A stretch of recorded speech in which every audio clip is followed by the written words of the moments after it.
Taylor Sheridan is openly fuming over what he calls Hollywood's betrayal of the Western genre, an anger rooted in one of its most high-profile flops, the 2000 adaptation of Cormac McCarthy's All the Pretty Horses.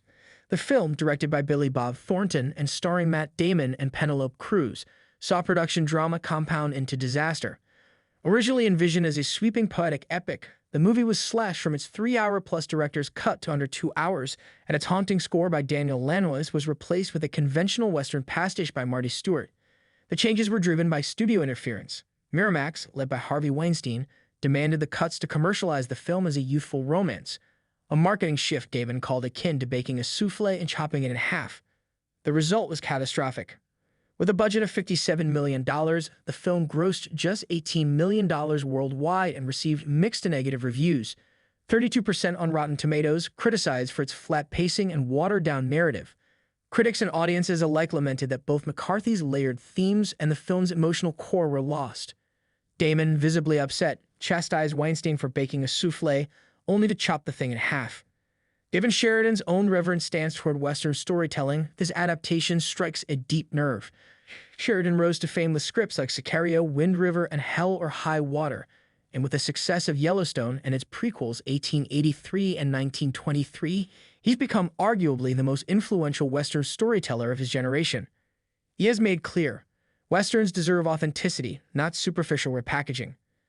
Sheridan recently rebuked Hollywood's inclination to pander or rely on gimmicks, pointing to All the Pretty Horses as emblematic of what happens when a studio meddles with a genre's soul. He's expressed fury over the way the film was re-edited against its director's wishes. For Sheridan, a Western isn't just scenery and shootouts.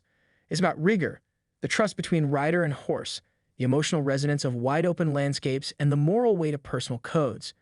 As he told Gold Derby, riding a 1,200-pound animal at 40 miles per hour is a metaphor for trust and purpose, lessons he applies meticulously to his storytelling.